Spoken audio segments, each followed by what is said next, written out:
Good afternoon, ladies and gentlemen. Thank y'all for being here today. I don't think this requires a quorum, so we're going to try to get started on time. Actually, it's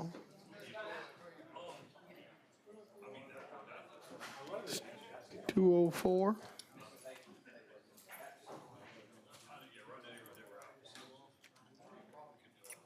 We got a pretty good crowd here. All right, for the sake of time, Madam Administrator, the floor is yours. All right. Good afternoon, Mr. Mayor, members of the commission. We will continue today in building the foundation. Just to go over the agenda for today, I want to keep in mind the items that the commission had tasked us to come back and respond to. And so those are the things that are on the actual agenda for us to discuss, where we look at the details on the general fund deficit, the millage rate breakdown, vacancies that have been vacant, positions that have been vacant for over a year, sheriff's office pay structure, and our ACE downtown program. I also understand that we have presentations by other agencies today. So let's look at the general fund deficit. Every year, the budget starts out of balance. We always have much more in requests than we actually have revenues for. That's the tough work that comes from the staff in finance and administration and the rest of the departments who work together to do what we can to balance the budget. I previously explained to you that we are proposing a mostly flat general fund budget. But even with that, we faced a major funding gap, and that gap was roughly about $8 million. I just wanted to share a little more with you the detail of what went into that initial gap, because I've had that question from some of the commissioners. Where did the $8 million gap come from? As you know, there are two sides of the budget. The revenues, when we bring in the money, and of course the expenditures when we're spending out the money. On the revenue side, the biggest item was the end of the ARP funding. Of course, we all know that ARP was a blessing as well as a curse. We also had some expected fluctuations in other revenues, such as our electric franchise fees going down, sales tax and vehicle taxes going up, small increase in property taxes, and the net of all was about $6 million revenue decrease. Again, these are the original estimates, which have adjusted slightly as you see in your budget detail. On the expenditure side, it is much harder for us to give you an accurate line-by-line total because some of these costs are actually buried in the departmental's budget. So I did not want to put up numbers that might be misleading or inaccurate. But we started holding everything flat, then absorbed in the annual cost of the COLA implementation that was done April 1st of this year, as well as the other reclassifications and personnel changes that departments have made and that were approved during this budget year. As previously mentioned, we have annual escalations on many of our contracts that we already have in place. We also have increase in our health insurance costs, our risk management and fleet vehicle maintenance costs, and of course our electricity costs across the general fund. The net of all those changes is roughly about $2.3 million. Above a completely flat budget. So even with us starting at a flat budget, those are the things that have increased. So if you add that 2.3 million along with the 6 million, estimated 6 million that we were already in deficit of, having in deficit, we are now at an estimated $8 million in the hole. So that's where we originally started. So hopefully that addresses the question of how did we start initially at an $8 million deficit? Those are the answers. Again, the proposed budget we brought to you is balanced. and takes all of these issues into account, but is required to use the ARP reallocations in order for us to get there. So again, I remind you, this is just kicking the can down the road and bringing up those tough decisions that are going to have to be made, because we will not have the ARP allocations to supplement the budget next year for 2026.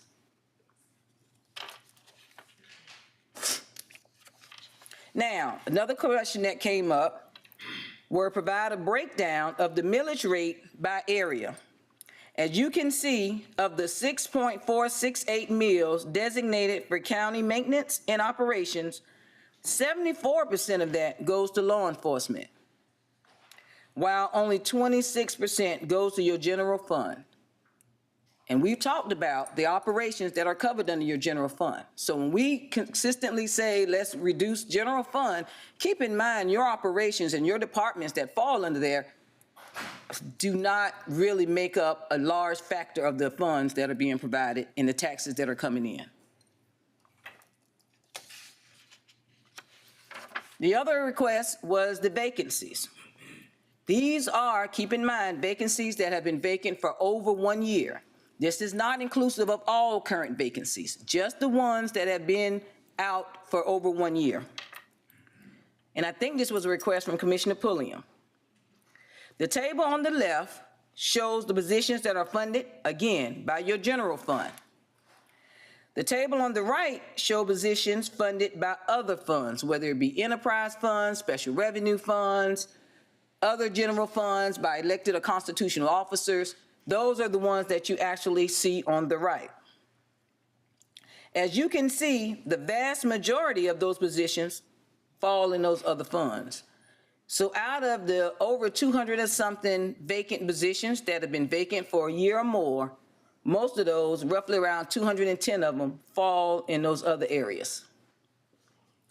Vacant positions are certainly on the table, I will tell you, for review in 2025. I have taken a quick initial look at these, but I'm reluctant to recommend any cuts until I can look deeper into the operation of each of those units, sit down with each of those respective department heads, and talk about why they have incurred these vacancies. Because some maybe salaries were not adequate to bring in or recruit people. So we want to make sure that I get that information from them prior to making a recommendation. And of course, I welcome any of the feedback that you have if you have any concerns about any respective area that has vacancies. Sheriff's Office pay structure. Of course, our sheriff-elect is in the room today. And we have continued to have conversations with the sheriff-elect.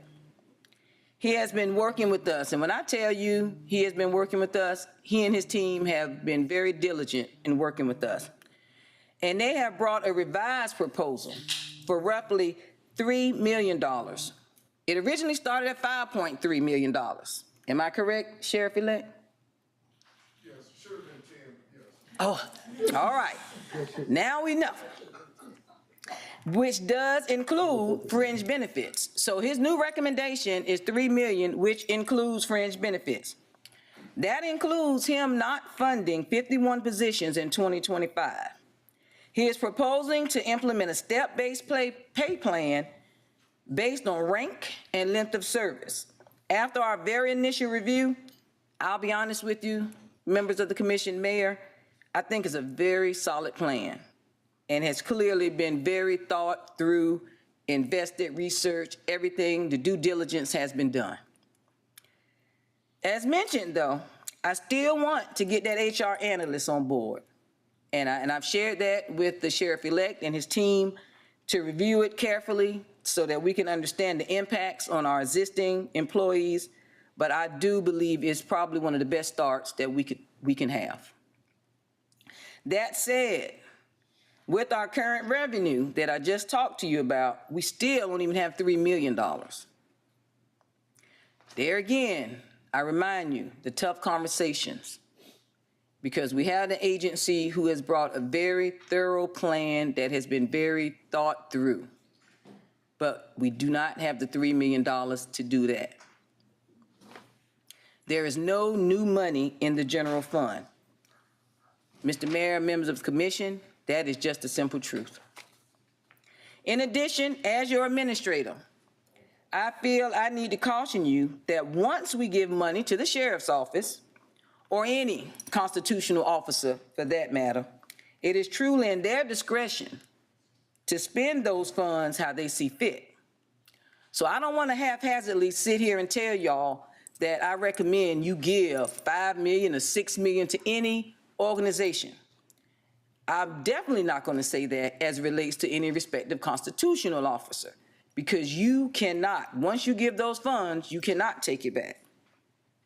And one example, and I know this has come up many times, of the use of discretionary money is, of course, when our sheriff's office last year, and this is one of the discussions, gave year-end retention increases to their staff. It was questioned, how could we do that? How can, we prevent that? There is nothing the governing body can do, because those are the funds that was allotted to the constitutional officer, and they have the discretion to do what they see fit with those funds that was relatively remaining in their budget during that year. So, I know the sheriff-elect has every intention of continue to work with this body. But I just feel obliged to caution you about permanently increasing the budget before he and I have both taken, a very thorough look of the respective operations. For those two reasons, I'm still suggesting that we finish this review and look at implementing the changes in mid-year 2025. In addition to likely being able to absorb partial increases in an amended 2025 budget, I believe we will be able to have a more holistic conversation about the sheriff's needs for 2026. Maybe it is that $10 million he just threw out, once he has truly seen things from the inside, as well as I have had opportunity to see those things. I do understand the urgency he feels, because he intends to start bringing in additional staff as quickly as possible. And my suggestion would be that we look at sign-on incentives or other one-time incentives that we could offer within the current budget that he has until we are able to get the new pay structure in place. That will continue at this point to be my recommendation.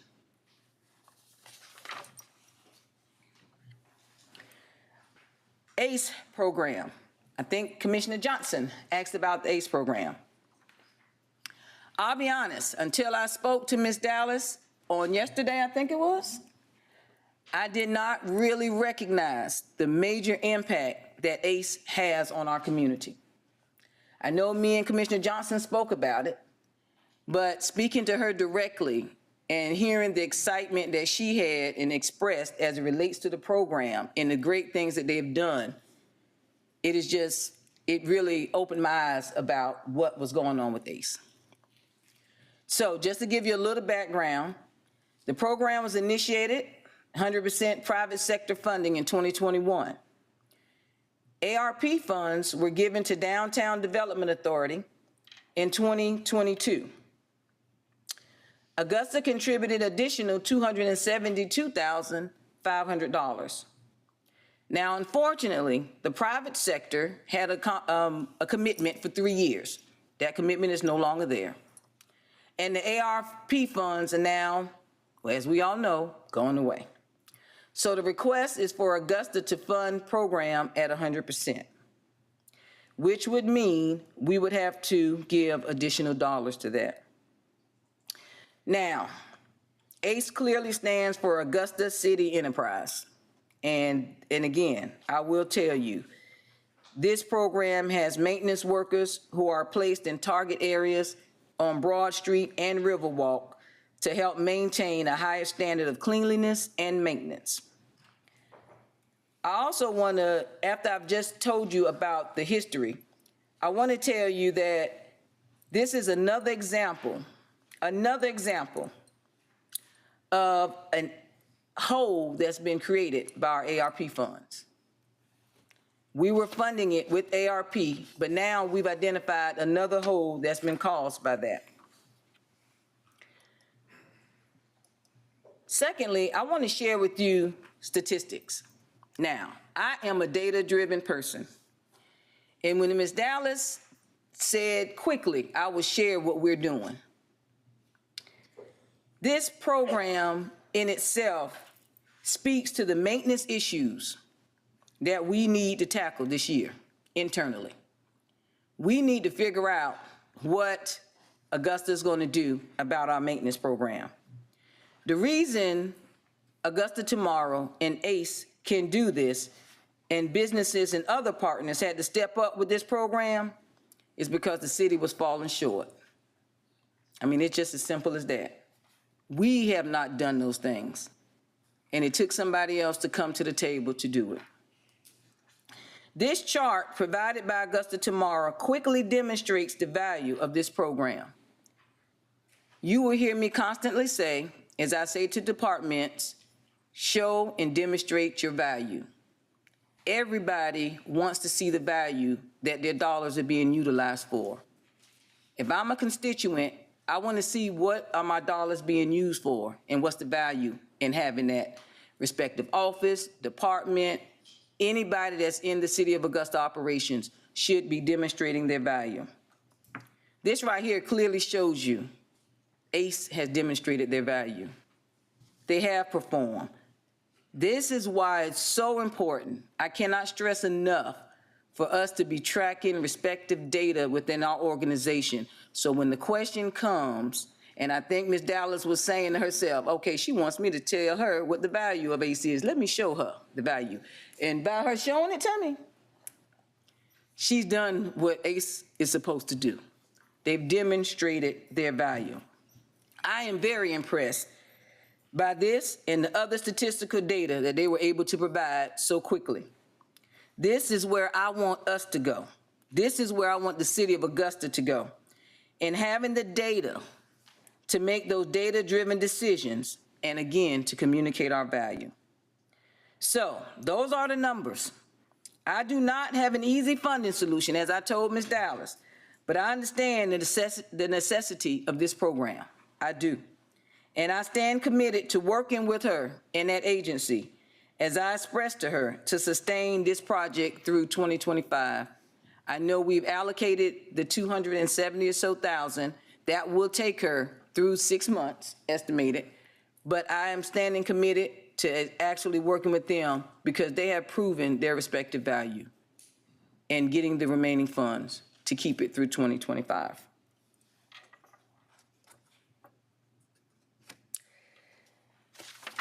And that's it. Mr. Mayor, members of the commission, I still stand before you with the same recommended budget, flat, until we can do some more detailed, in-depth research on what we have within each of the respective departments, and I can give you that information within the first quarter. I will tell you, the more I dig, the more I find. And I just don't want to make decisions haphazardly without giving you the best actual recommendation that you deserve from your administration. Thank you, Madam Administrator, for presenting the information as it is. We certainly realize that it is a tough budget, but thank you for your thoroughness and communicating this not only to the body, but to the general public. Chair recognizes Commissioner Jordan Johnson from the first. Thank you, Mr. Mayor. Thank you, Ms. Allen. I have a question concerning the ACE program. What dollars do we already have allocated in our budget for any downtown maintenance and cleanup? Be it Riverwalk, money through the engineering department, what dollars do we already have allocated for downtown cleanup? Do we have that separated, Tim? It is not actually separate. We could provide that to you, Mr. Mayor, Mr. Commissioner. What monies do we have allocated for the riverfront?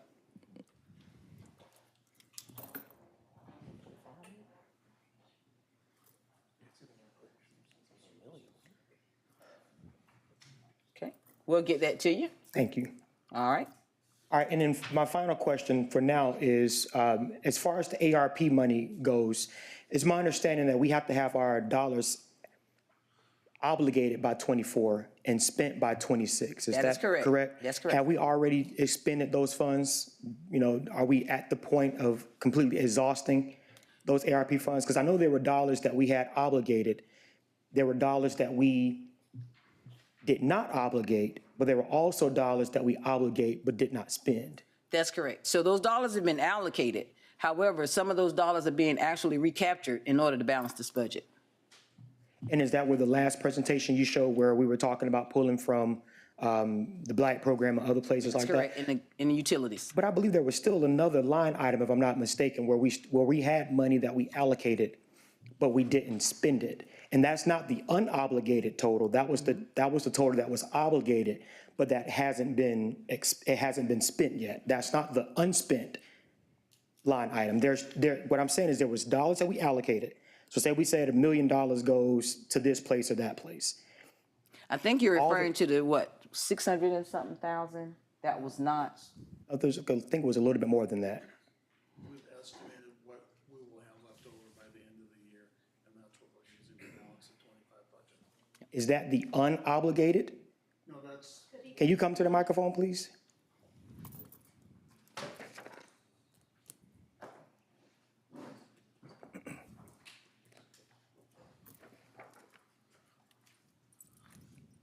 good afternoon. The money that we're saying we're using for the 2025 budget is an estimate based on what was obligated and what has been spent so far.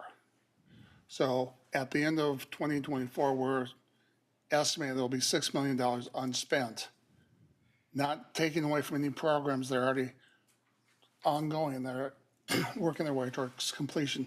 So at the end of 2024, excuse me, there may be some more dollars that the program's finished and that were not spent. Does that answer your And question? then at that point, we would recoup and then reallocate. Yes. Okay, now as far as the Riverwalk goes, is there like 500,000, half a million, a little bit more than 500,000 in the allocated towards Riverwalk maintenance? I thought there was at one time. I'm not sure the status of that, sir. Okay, can we look We'll into find that? out for Because you. I don't want to disparage any departments or anyone that works for our city. I know that people are working extremely hard around the clock, but I do know that I get a quicker response from ACE when it comes down to downtown maintenance than anyone else. And again, that's not disparaging our employees here. But my thought here is that if we have $500,000 or 600,000 or whatever, and we can allocate 200,000 or slightly above 200,000 towards this program to help them sustain, I think that's money well spent. Because from what I understand, prior to ACE, there was a caddy program. I wasn't around then, but I think that we decided to not fund that program. And that speaks directly to what you were saying, Ms. Allen. Because of our lack of investment, they had to come in and invest. Well, my question now is, if they don't find those additional dollars to continue to clean downtown and maintain downtown, especially with TIA coming up, what is our plan to keep downtown attractive? And that is my big concern. With the TIA project and then not having a maintenance plan in place, downtown will become a ghost land, and what folks have worked extremely hard to build will completely go away. That goes for ACE, the canal, everybody. So two things, let's look into those dollars for the Riverwalk, whatever monies we have allocated there. And then I want to revisit the whole ARP thing later, but I think the biggest thing for me is knowing that bottom line allocation for Riverwalk maintenance, because that can easily be allocated to ACE. Okay, thank you. okay? All right, Chair recognizes Commissioner Sean Frannon from the 7th. Thank you, Mr. Mayor. If we can go to the slide with the vacancies over 1 year.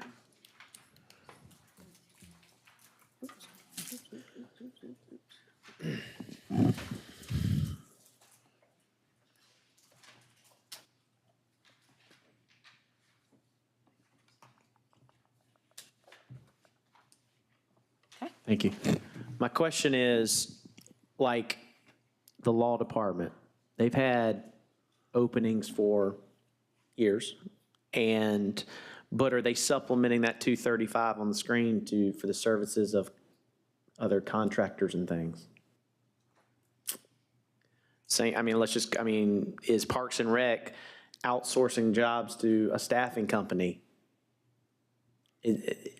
You see what I'm saying? Are we Yes, using the funds for other things, or is the fund still there at the end of the year, but we're giving them a flat budget? No, the fund's still there. So that's what you see in our lap salaries. These salaries are still here. They're allocated under your personnel. So you can't use those personnel dollars in other operational costs. If Parks and Rec's individuals are working overtime, is it cutting into the 125? If the positions aren't filled, could the overtime be cutting into that 125, I guess Yes, is it my could. question. It could. Okay. All right. So, I mean, there is a cause and effect there because I'm sure they're using some of those dollars because they're not filling the positions. That's correct. Okay. And that depends if they go over, let me correct that, if they go over their overtime budget, because they do have overtime budget, and I think that was another question that came up. Right. Overtime budgets as well. But all of those are your salary, your personnel cost. Okay. My next question, or maybe just ask, is does the construction affect the ACE program at all? Like, are they still covering the same amount of area? Are they not covering any? Like, does this construction affect anything for them? Me and Ms. Dowd, no, we hadn't No. had that conversation, but Okay. Okay. Well, I agree that if we're not going to talk about a TAD, and I'm not suggesting we do, that the ACE program is something that we have to support. I think when you see what they've done, they've honestly been eyes downtown when the sheriff's department hadn't been there. I've had multiple instances when I've been called about with the building, the Bazaar building, we didn't, get torn down, and an individual working hard gets a brick thrown at him by a homeless person. So they've been doing a lot of great work. I do think that if there's any way to sharpen the pencil just a little bit, that would be great. But if we can't, we can't. But I think us losing this program downtown would be detrimental. I agree with Commissioner Johnson that as you see construction, we got to make sure that downtown looks amazing, because there's not going to be many people that are going to want to come downtown for a little bit because of all the construction. So it is important and vital that we support the program as much as we can. So thank y'all. Thank you, Commissioner. Commissioner Stacy Pulliam from the second. Thank you, Mayor Johnson. We can stay on this slide. Thank you for your presentation, Administrator Allen. I want to make sure I understood you in saying, are these the vacancies that are in the past year or our total number? Because it says 1+, but I thought I heard you say the past year. all of these have been open and vacant for a year or more. A year or more. Okay, Yes, so ma'am. this is the total amount. Yes, ma'am. Okay, so what percentage of this is those total dollar amounts, which I think comes up to $10,413,000? I think I added that correctly somewhere in there. What percentage of that is the actual total budget?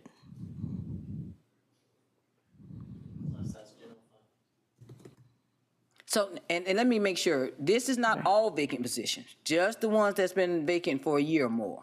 Okay, have so that's what other- I'm getting at. Yeah, Okay, yeah. so this is not the total of all vacant positions? No, ma'am. Okay. This is the total of the ones, because your question was, how many vacant positions do we have that are over a year old? These are those vacant positions. Okay, but there are more in addition to Yes, this? there are. Okay, so could we get that total number? Like the total of all vacant positions? And the total amount of funding that is allocated to those positions? Okay. We'll have that shortly. I think it was about, we'll get that. All right. Okay, thank you. You're welcome. All right, Commissioner Jordan Johnson, you back in the queue, sir. Thank you, Mr. Mayor. While we're on the topic of vacancies, Ms. Allen, can you help me understand, and this is a genuine question. I've asked this question every year since I've been up here, and I want to get a good feeling about it. What is the value of us funding these vacancies for so long? Does us funding these vacancies hold much value? I can't say that it doesn't hold value. It depends on who you're talking to. If you're talking to a department head, of course, they're going to justify that they need those, and they're going to say that part of the problem was we didn't have salaries that were marketable and comparable. The same story that, we're hearing and we see evidence of with the sheriff's-elect request. So some of our positions, and I know we have a compensation study, but we only allocated around 700-something thousand for that. And I can assure you, it's probably not going to address the needs of the salaries in order to make it marketable. So some of the positions, I'm not going to say are you can get away, you can't delete or purge. However, you may affect the services that are delivered to the constituents because they don't have that. Okay.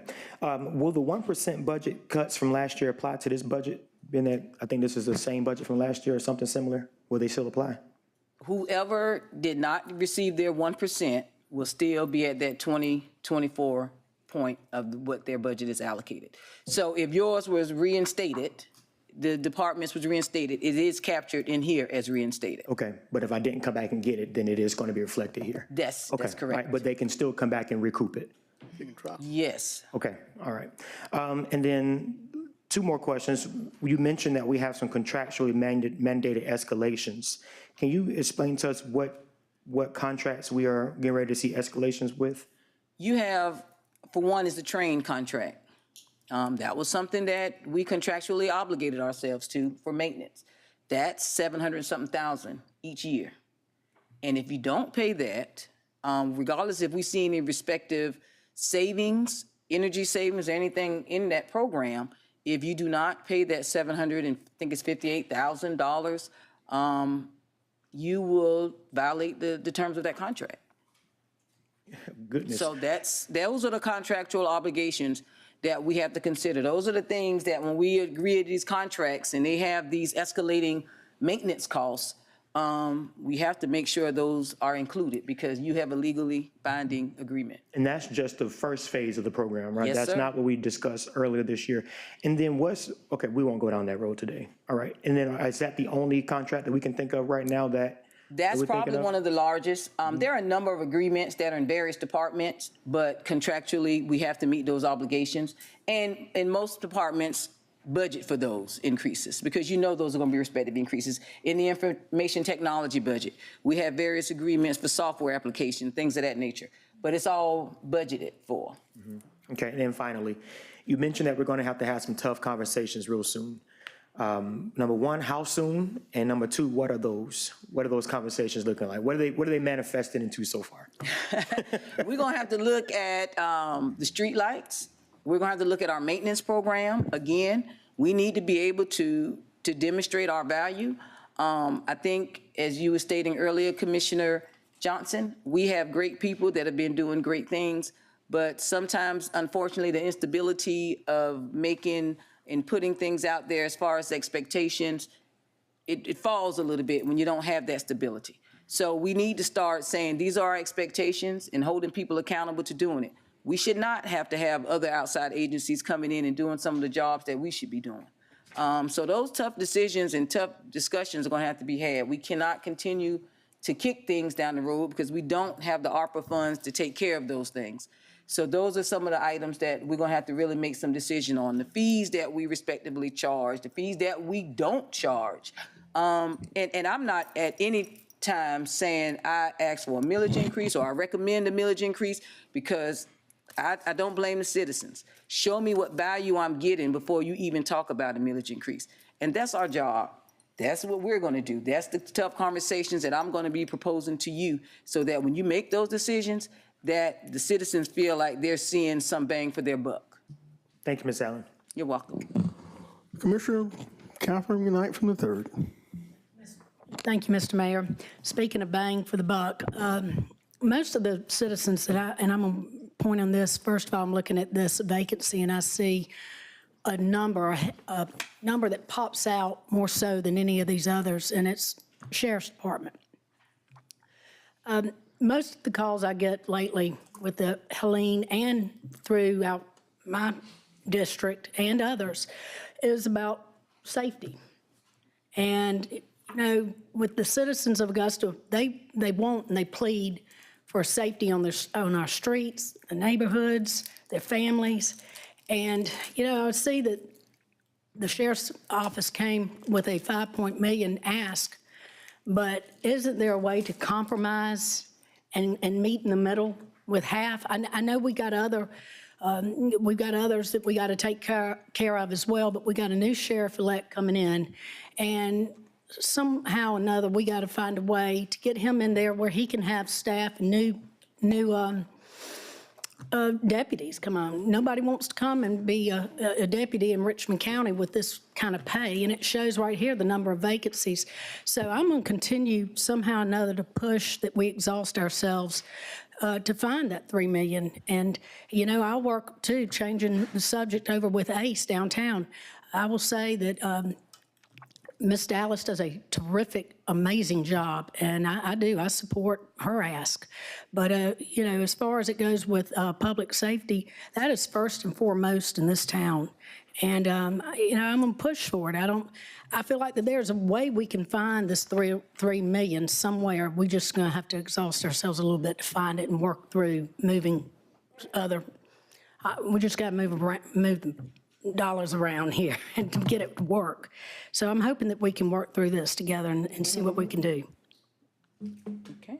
Okay, thank you. Thank you, Commissioner. Chair recognizes Commissioner Wayne Guilfoyle from the 10th. Thank you, Mr. Mayor. I think everybody's sentiments the same behind the dais as far as for the Sheriff's Department as well as the DA, public defenders. Let's not forget, we got a big issue going on at the jail. But, there's 10 people that sits here behind the dais. If we was going to raise the millage rate, for us to break even right now, we would have to raise the millage rate up 4 points just to break even, I believe. Is it one? Just one. Just one, but I believe we could do it through efficiency. If we look at expenditures increase that you had on your second page from our health insurance, risk management, fleet maintenance costs, electricity. Electricity is a big issue. It's no different than our street lights. It's been a problem. It's been a thorn in our side over these past 7 years. I know that Brandon Garrett had reached out to try to get procurement to meet with George Power for them to take over the street light problems. And I believe there was going to be a great deal of savings there, as well as I imagine Jefferson Electric would jump on that bandwagon as well. As far as our pensions, anybody who's within this government could be employed 5 years and automatically they fully invest it. That's unheard of. Our exposure goes up there. So we got to look at that. We got to look at what can we look at using private companies, no different. We do a lot of outsourcing anyway, no different. We just talked about 2 weeks ago, letting them handle our part of our HR or checks. They could do it efficiently if they could save us money. That's what the whole goal is. I know we got all the department directors in here. We have some elected officials in here. We're going to need y'all's help. I mean, every year it's the same story for y'all. Hey, we ain't got no money, but there is some departments that's been getting money, because if you look at what the general fund or the budget was 3 to 4 years ago, it's dramatically increased over these years. But where did the money go? What did we have a return on investment? As far as giving these departments the money, we got to show the people what we are doing. You got some in here that actually does it quite well, but it's not going to be an easy thing. Another way we need to look at, I know there's companies that looks at our contracts to make sure we're getting the best bang for the buck, to look over them, because once we sign a contract, that's it. It gets put in the file for years to come. Sometimes they expired and we still paying for it. So it might be good for us to look at that. As far as the downtown ACE program that we have, it's a great program. And I've seen all what was picked up, the graffiti, the private security. My wife works down there and I'm so blessed to have it. Years ago, 7 years ago, we had a program, I believe it's called Caddy, that was implemented that the downtown business owner, downtown people who actually had additional tax put on their bill, property tax bill, which, who reaps the reward is the people downtown, the business owners, the entrepreneurs, the investors, et cetera. We might want to look at seeing if we could look at that again, because what we're going to do is come next year, we're going to be right back here in the same boat. If property taxes ain't raised and we got to figure out how to fill this $8 million hole, we're going to be back in the same boat. So we got to think outside the box. If no different than you had stated that the city failed, to follow up doing what we were supposed to downtown. We paid employees to do that. Are the employees still working, or we let them go, or did the departments hold them accountable, or did the departments just say, go find something to do? You know, we need to make sure that all employees are working, number one. But it's not going to be an easy task behind this dais this year. You're going to see some hard decisions being made. We can't give everything away because we ain't got nothing to give away anymore. But what we're going to do is become efficient, and we get to show the people, you know, exactly what they're getting, what they're paying for. We might want to look at making sure that each department is being brought forth a plan or strategy plan for 6 years to a year on how we could better utilize that department, better utilize that department. It's easy to say, hey, we need to spend this money here, or wants are greater than our needs. We see it every budget season. But what we're going to have to do is think outside the box, and let's look at ways of saving money as well, so we could actually redistribute that money to where it's actually needed. But, Madam Administrator, I do realize that you are not going to do a knee-jerk reaction, and I applaud you for that. I applaud you for reaching out to the elected official that is standing here that's actually needing the money, because they know what they're fixing to face and the challenges that they are going to incur. But I'd be willing to work with you in any which way. And as a matter of fact, you're probably going to have 11 of us come up with ideas on how we could save and become more efficient. We actually tried to figure this out last year when we were trying to come up with the right sizing plan. We knew what we was going to face. We was trying to prevent it, but we couldn't get where we needed to be. So hopefully this year we will be seeing some changes. Okay, Thank you, Madam Administrator. thank you. Chair recognizes Commissioner Francine Scott from the Nye. Thank you, Mayor Johnson. Thank you, Ms. Allen, for your presentation. One is a comment, and one, well, both is probably a comment. First, I noticed ever since I've been here, almost 4 years this term, every commission meeting, we usually get a change order of a sizable amount. I think we need to look at what we're doing and why are we having so many change orders. And you know, what we do, all of us up here agree and say, yes, give them the change order. So I think that's something that we need to look at. If someone bid for a job, why are we having so many change orders? And it's like it's automatically, we just saying yes to the change order. So I think that's something that the directors need to look at in the future. I'm still a little confused about the ARP, and I need to probably come and sit with you to see exactly what we're talking about, especially if we have already allocated the money for a certain use. Now we're going to take it back. What is that going to do to the program that we had visions of putting in the community? So I really want to sit with you on that.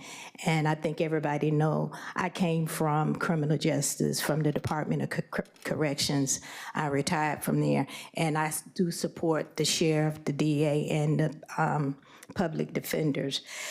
One thing, I was at the last jail population meeting last week, and it was very informative. So I think we really going to have to look at this criminal justice component. And I just don't want to say give one and don't give the other, because if we put more deputies on the street, what is that going to do for the jail population? When they put people in jail, you're still going to have people in jail for 5+ years waiting on a date to get to court. So we might fix one, but we still got two we got to look at. So those are my comments. Excellent presentation, but I'll see if I can get on your calendar probably next week, Wednesday or Thursday, with the ARP. Thank you. Thank you, Commissioner Scott. Commissioner Sean Frown, the floor is yours. Thank you, Mr. Mayor. Administrator, a couple of questions.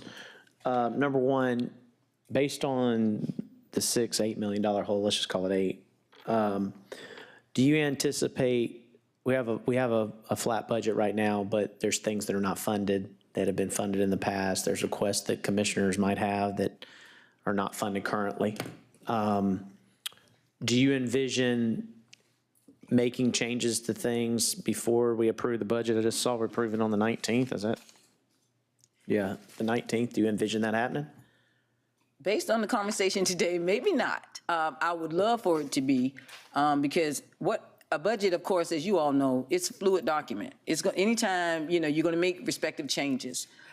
We just directed and legally to provide you a balanced budget. Right. The budget is going to be adjustments. We have already talked about some of the major priorities that we have with the sheriffs and the criminal justice and ACE and various other programs and other conversations that I've had with many of you that we'd like to see in this budget. However, we are not probably going to get there without doing something haphazardly. I will state haphazardly in order to balance it for 2025. If you're looking at us doing anything different than this, it's probably going to cause different situations or different problems. But what I can commit to you is that I will start looking at those various changes, because the more I dig in, the more I'm finding. And I just do not want to come to you and say, commissioners, please give this $5 million. And then it comes, and I know our new sheriff-elect has no intentions of doing any of those things. But then we get the retention incentive, and then everybody's like, why did they have those funds available to do such things when we've allotted that money? So I just want to be very cautious in what I present to you, and I want to make sure that I'm presenting to you something that, as a citizen, I would say makes sense to me. Do you anticipate bringing us any agenda items before the end of the year that would affect expenditures in 2025 budget? Example, printing. Everybody gets a print stub, and we're at a times now that we shouldn't be printing like that. When you figure 2,000 employees, we're printing paychecks and pay stubs, and I understand at first check, and I understand some people might not have a bank account at the beginning, but and then I hear about different department heads going and handing out checks, and that's a cost. You're exactly right. And we have a new HRIS system. I think HR did a presentation. This has been a project that the governing body approved over a year ago for us to do to provide additional efficiencies in the way we present our payroll. That is scheduled to go live in January. That is a project that the Information Technology Department, the Human Resource Department, and our Finance Department have been working diligently on. The goal is there will not be any paper. Everything will be automated, everything will be available, and they could be able to look at anything that they want to actually by going to the computer. So we will eliminate those respective costs. But those costs for today are still included in that respective budget. Well, that's where I'm going. I mean, I talked about it last time as well. The water bill, you don't pay the credit card fees. And we don't, the city does not pay. Now, that's the only place that doesn't pay. Why not have all these policies in front of this body before the end of the year, and let's approve them to where starting the first of the year, there's more money coming in and you're lowering your expenditures as many policies as we can, I guess is my question. Yep, and I don't disagree with you at all. But I think it needs to be a standardized process to get that done. And I want to be able to bring that to you when I feel comfortable that it makes sense, because we have various departments that do various different operations. We don't have a standardized way of handling business. I got you. Do you believe that in your budget that there will be any form of contingency? And if there, because last year I want to say it was less than $1 million, or it was right at $1 million. I could be wrong. Do you have any estimates on contingency at this point? Yes, sir. Last year for 2024, we started the year with $1.2 million in contingency, and I believe this year it's at $1 million. Okay. And I think that's the reason that Commissioner Johnson brought up the spay and neuter program to me, just talking, and either the commission's got to have these conversations before the 19th, or we've got to know that there's enough money to allocate these things out of a contingency that there might be support for or not support for. And I know we're running out of time, but just wanted to put that out there. Thank you, Mr. Mayor. Thank you, Commissioner. Chair recognizes Commissioner Jordan Johnson. Thank you, Mr. Mayor. Yeah, I'm just piggybacking here off of Commissioner Franham. I think that You know, I understand that we haven't had much time to really dig into this budget, but there are so many important areas that this commission has just been talking about for the past 4 years, and perhaps longer than that, that we need to be preparing to move on. I know we say there's not anywhere we can pull this money from, but I'm not gonna say I don't believe that. I just have to see it. I mean, I'm looking at, for instance, we went around the block with the spay and neuter program. 50,000 was requested for that. It's not being presented to be approved. So I'd imagine that the conversations that came up about the the Animal Services Department this year won't come up next year because we're not planning to fund them. Environmental services. I mean, we are talking about the amount of blight that's in our communities. We're still at $750,000. Where's the investment in communities, especially the communities that need them? I know District 1 and 2 have the most blight in this county, period. We know what blight does to our communities. Vacant lot cleaning and right-of-way maintenance. I guarantee you, when we come in here in April and May and June, every single Tuesday for about 2 or 3 months, we're gonna be talking about vacant lot clearing and right-of-way maintenance. And we're gonna be told we don't have the money and we asked for the money and it wasn't allocated. Like, these are like the grand scheme type of things that I think that we should really pay attention to. And not just say we'll handle it another day. I do appreciate you for saying that it's just us kicking the can down the road again, but I don't think that we can accept that.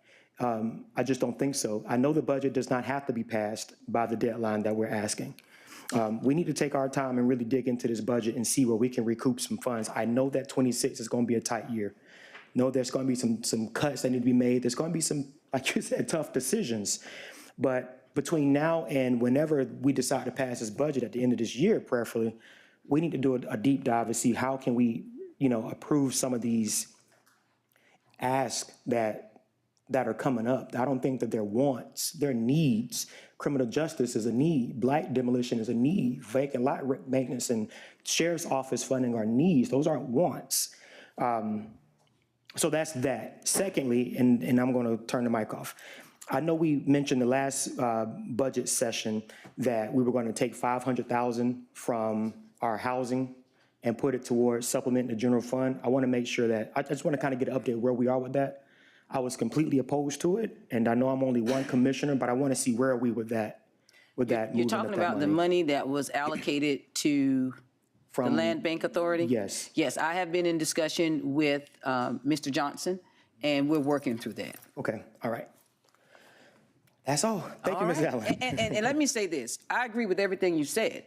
And just like you, I want to be able to dig in to actually see if those needs are there. But if you're going to do that and you're going to do it right and not do it haphazardly, you have to have that respective time to do it and to do it right. I don't disagree. There's a number of things that we need to do, programs that we need to do. I can assure you, you will have a maintenance program before the grass starts to grow. Because I am not going to be able, I do not intend to listen to, here we go with the grass is cutting, who cuts it. That's just not how this government, in my opinion, should operate. So you will have a plan before the grass starts to grow again. All right. Commissioner Sean Fryden? Thank you, Mr. Mayor. My question is the Cyber Center parking deck revenue ended this year. I think the deck's paid off. Okay. It's not paid off?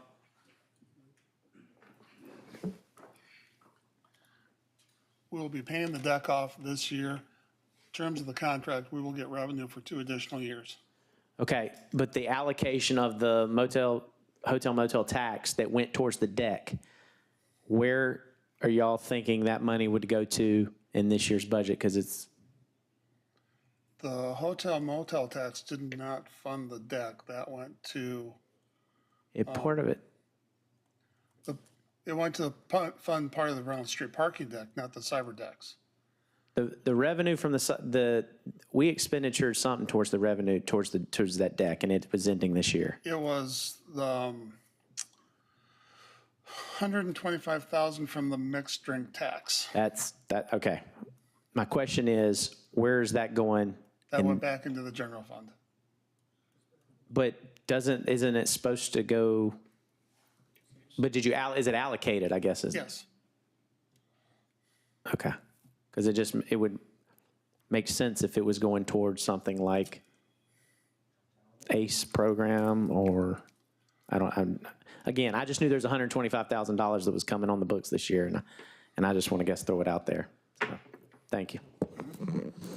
All right, this is a public meeting, so I see there's a lot of elected officials-elect. Would you guys like to participate in this process by adding any comments or context? We'll give you guys a few minutes if there's anybody interested. I think a couple of the agencies did they notify you, Ms. Bonner, to speak today? Oh, I'm sorry. I thought the district attorney, did you want? I'm gonna get to him. All right. Hearing okay, here you go. Come on up, sir. I'm gonna get to you, Commissioner Guilfoyle, in just a minute. We have our district attorney that wants to address this crowd. Wants to address this body. Who's it? District Attorney Jared Williams. Good day, District Attorney. The floor is yours, sir. Thank you so much, Mr. Mayor, members of the commission, Madam Administrator. It's very heartening to hear so many people. Is it all right if I move this way?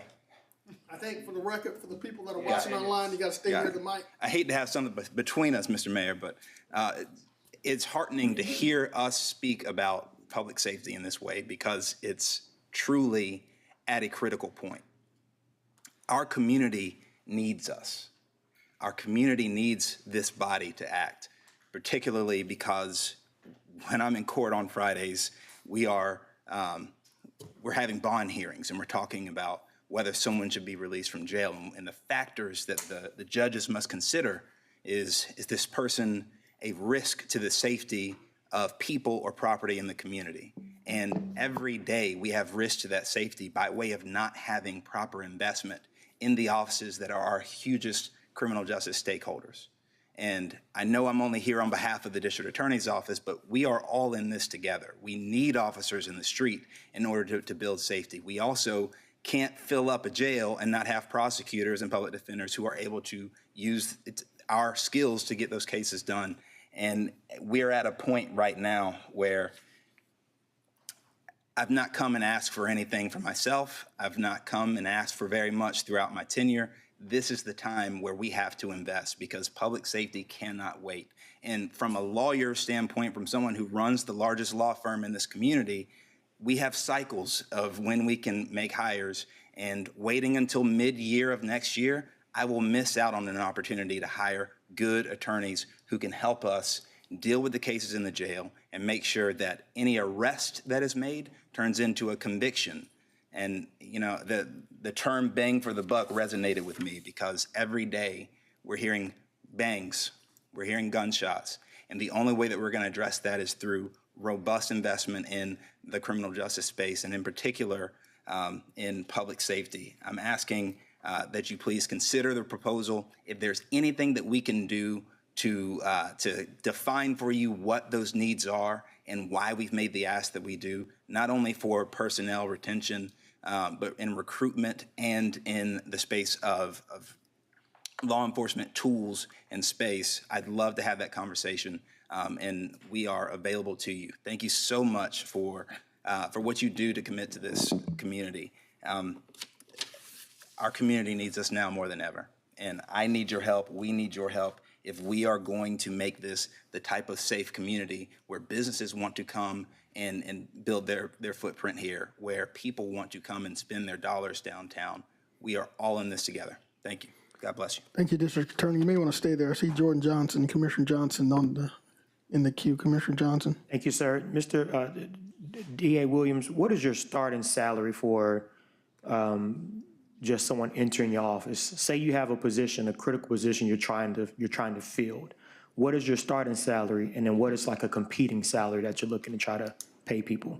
So one of the most critical positions we have in our office would be the victim advocates. And for those who don't know, a victim advocate is someone who, when a family is impacted by crime, the victim advocate is there to help them navigate the system. There's a whole law based on the Crime Victims Bill of Rights. And the way that we ensure that those rights are afforded to our victims is through this victim advocacy program. A starting victim advocate in this community is paid $34,182. What's market? For a professional at that level, we would be looking closer to 45. And now what about just an attorney in your office? An attorney in our office typically is going to leave law school with around $200,000 in student debt. The starting salary for an attorney in this community is, for an ADA, is $65,450. And market? A starting salary for the market for not a violent crimes prosecutor like who the district attorney's office has, but a traffic and traffic enforcement lawyer in Metro would be $115,000. I have had applications from people in jobs where they want to come serve this community. They want to come try these murder cases that are taking up the jail. They want to try these child predators and these people who don't understand bodily autonomy. They want to go after the people who go in people's homes and hit them upside the head.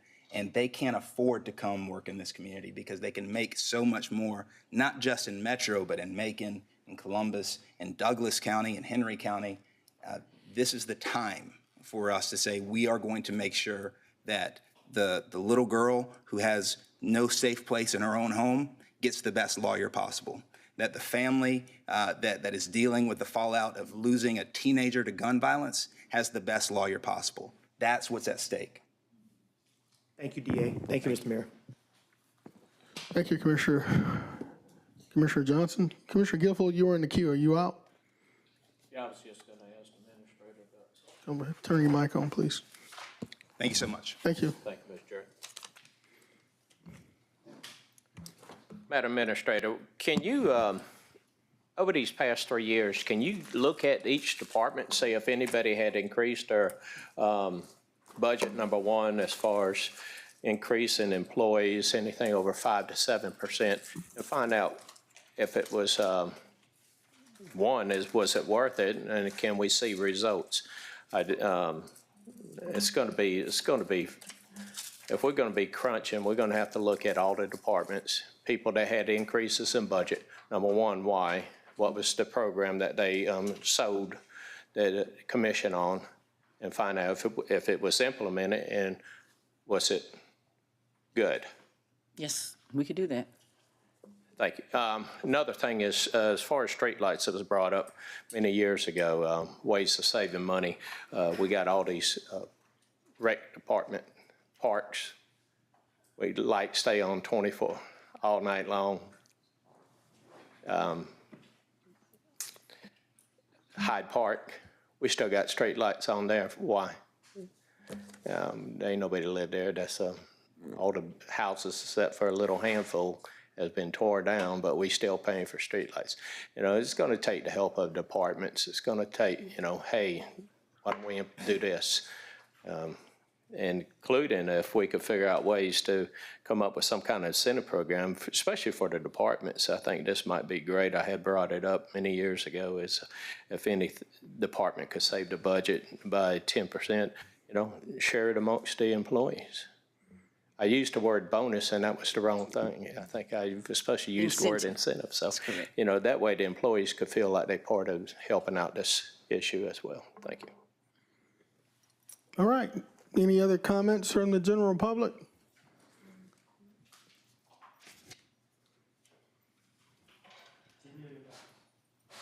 All right, Sheriff-elect. The floor is yours, sir. Good afternoon. You know, in recent, I've come before you all with a plan to increase our budget by $5.3 million. And I think we're somehow looking at this as if we add more officers, then we're going to be locking more people up.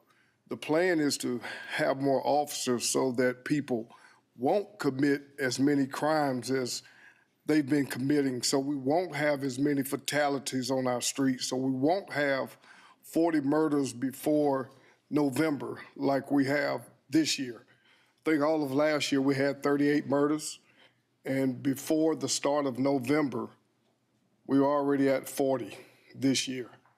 Those are someone's brothers, sisters, mothers, loved ones, and sometimes it just seems as if it doesn't affect us directly, we don't really put a great emphasis on it. But I've met with the DA earlier today. We've had several meetings on how we could kind of push people throughout our jail system.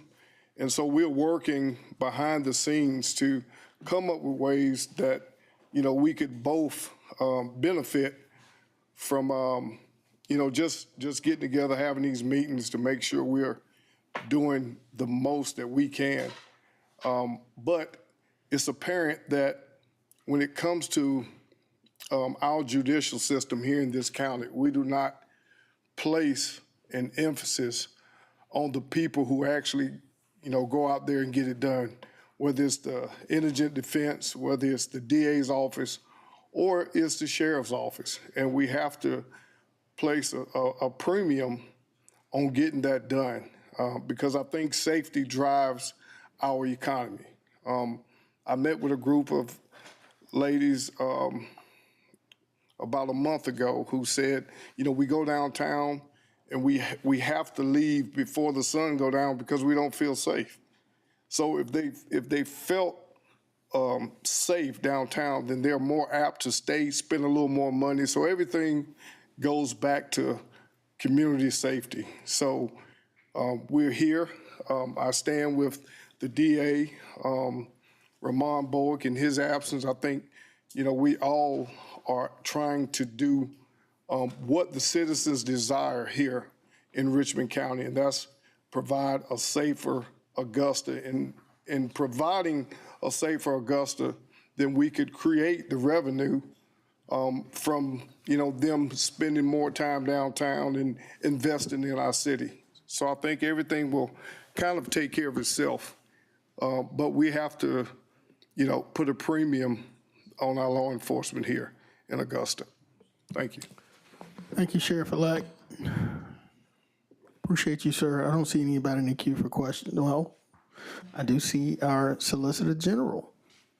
Solicitor General Omika Loggins. Madam, the floor is yours. Good afternoon, you all. I'm not going to hold you all long. First, I want to say I appreciate the commission and Madam Administrator and all the department heads of really taking a deep dive look of what we need to do and get what we need to done. I just want to say two things really quickly.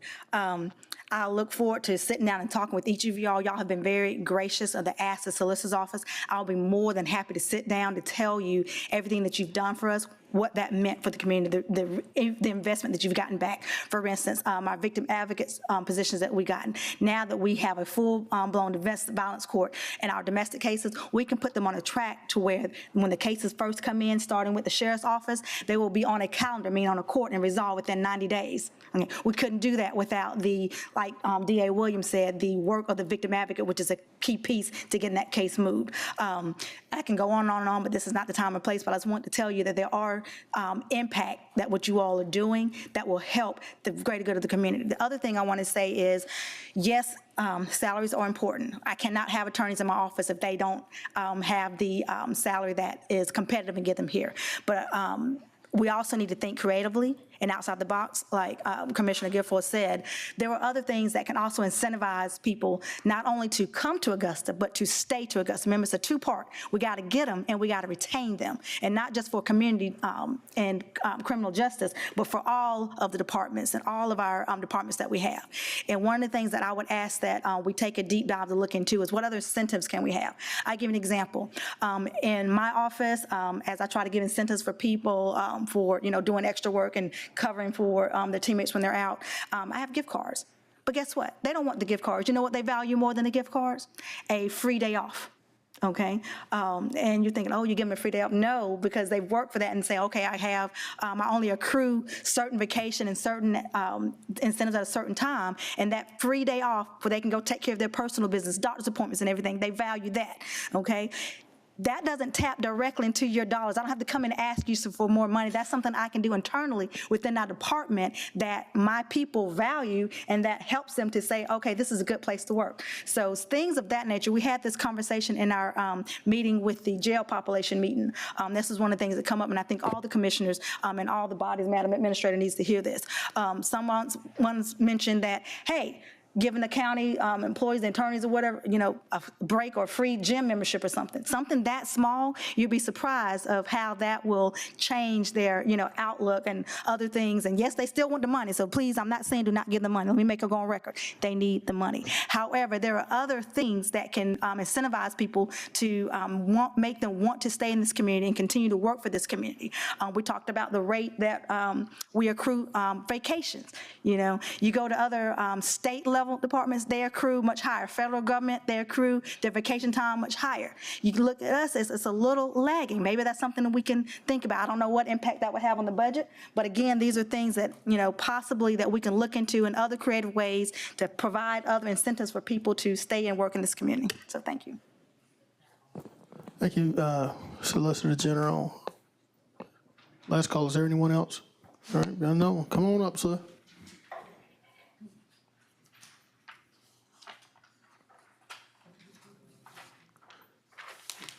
Good Tyler, afternoon. the floor is yours. I appreciate it. I wasn't prepared to speak today, but if you don't know me, my name's Tyler Sneed. Almost a year ago, I was hired to be the director of the Canal Authority. And since that time, we've experienced a lot of ups and downs, a lot of financial difficulty.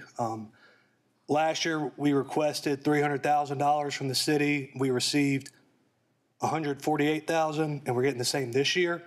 So if any other money does come up in the budget, hopefully you will keep us in mind and maybe give us our full ask. So that's all I got.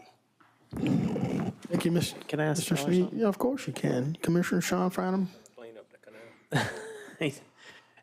Can you talk about what revenue's been lost this year for different things? I think it was two different. Well, Hurricane Helene was the worst, and we're suffering about $50,000 to $60,000 lost alone from the hurricane. All right, appreciate it. My next, I'm good now, Tyler. Okay. I don't have any questions. My next question was for the administrator. All right.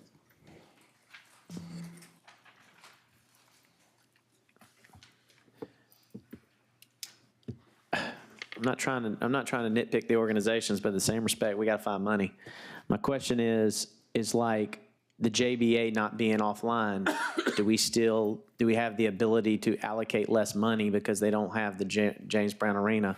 Or is it the way that tax works, they get it regardless because of how it's broken down? It's pretty much as you said, the second statement is because that's how it's broken down, sir. Okay. And then the convention center, I noticed they had a pretty significant increase this year coming up of revenues and expenses, about $250,000. Interested in that, why that is. But my main question is, what is the recreation general shop in the budget? Give me, what is that? The what now, I'm sorry? The recreation general shop. It's in the budget, actuals, expenditures. And the reason I'm saying that is because the expenditures have gone from 1.1 million to 3.1 million in 3 years. And it's recommended 3.1. It was 1.1 actuals in 2022. And I'm just like, Which page is that on, Commissioner page Franham? 4, tab 4. That's a significant increase in 3 years. Yeah, we may ask the interim finance director and administrator to park that one, maybe bring it back to us. Just real briefly on that, because that did catch my eye also. The previous parks director moved all the employees from the individual parks to the maintenance shop and moved the repairs and maintenance from the individual parks to the maintenance shop also. So you're saying that one should be lower and one should be higher to make it somewhat? Yeah. When we looked at the entire budget, I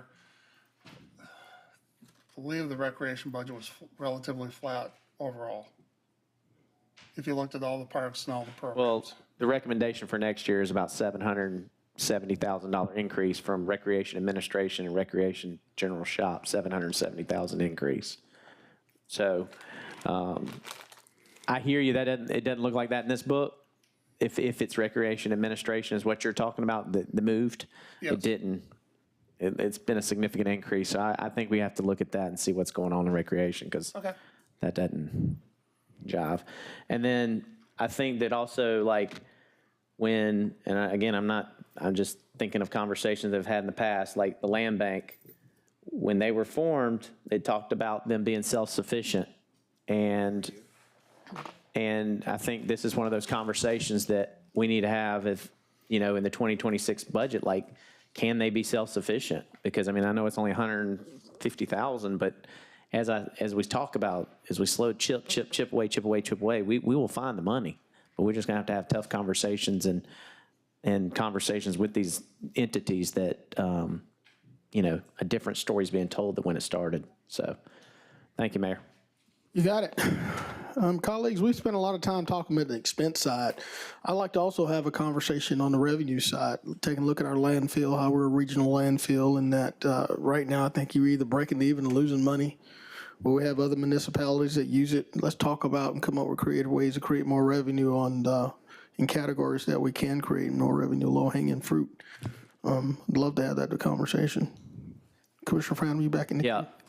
On that same vein, has Georgia Power given us the estimated revenues? I know that the tax, I think it might have been in here, but when is the last time on the franchise tax and revenues, have we had any conversation with them about what that's going to look like? No. We haven't? Okay, because I'd like to know that too, because I think that might be interesting, because I know it went down. Didn't it go down? Yes, sir. Yeah, so I'm wondering if it's going to go back up, because that might be a revenue source there too. Good. Thank you. All right.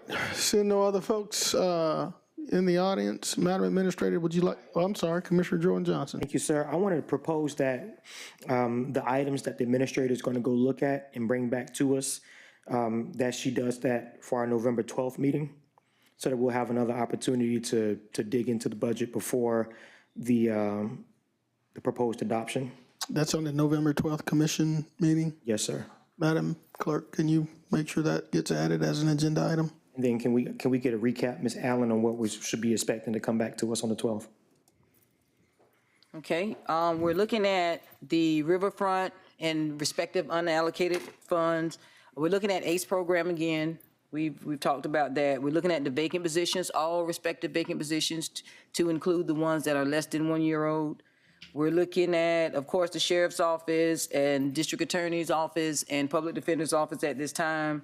I know Commissioner Scott brought up any respective change orders, but we'll be meeting to talk about ARPA funds as well next week. And we are also looking at the convention center and the recreation and land bank proposal as it relates to 2026 in regards to the land bank. Don't forget about the revenue side. And the revenue side. There you go. And the housing side. And that 500,000 for housing. Yes, yeah.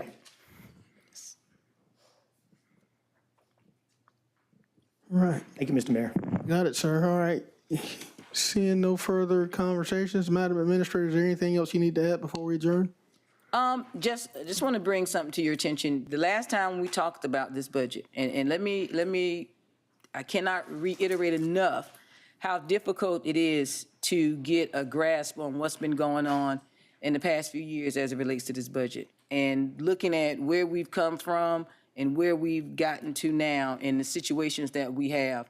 And again, I will state, ARPA was truly a blessing, but it was also a curse, because now we, in my opinion, did not plan effectively when those dollars are going to be gone and how we're going to continue to do our operations. So we hit this point. We have some tough decisions to make. I can assure you, coming back on the 12th will not make those decisions any easier. I'll come back with the requested information that you like, but there's still going to have to be some real tough decisions that are going to have to be made. I mean, unless you just want to cut out services to your citizenry, it's going to have to be those tough decisions. Yeah, we're going to have to look at revenues. A number of these things were things I've already told you that we're going to have to do. We're going to have to look at how we're charging our citizens for various fees and credit card fees and things of that nature. But you have to do those, and you have to make it right when you present that information. and you have to make sure that you're getting some of the input from your citizenry to say, we understand what those fees and stuff are going to be utilized for. So what I'm telling you is, yes, I'm going to bring you back everything you requested for the 12th, but I do want you to keep in mind that it does not negate the fact that there is a lot of tough decisions, and I can tell you, unless I cut out a major program, I will not be able to come back to you with a $5 million or a $10 million proposal to take care of some of the respective needs that I totally agree that the sheriff-elect needs, as well as ACE and every other agency that I've spoken to have had great proposals, great ideas. And yes, Commissioner Guilfoyle is exactly right. I am one, because when you're in the technology background, your mind is, I'm a change agent, and I believe in thinking out of the box. But unfortunately, there are so many things that this box has got entwined into it, that even thinking out of the box is going to take some time to bring back where we need to go. Are we going to get there? We're going to build that foundation. I can assure you, this organization is committed to building that foundation. We have great employees that's going to work with us. We have great elected officials that's going to work with us. I do still ask that y'all give me the time to do my due diligence to bring you back those respective solutions and not push or rush for us to do anything haphazardly that will continue the problem that we're situated into right now. That's all I have, Mr. Mayor. Chair recognizes Commissioner Wayne Guilfoyle. No, I'm good. Okay, you good? All right. We're going to bring it up on the next meeting when you present that information to us. Yes, sir. All right, ladies and gentlemen, we really appreciate you being here today. Madam Administrator, great work. This meeting's hereby adjourned. Thank you all. Yes, sir.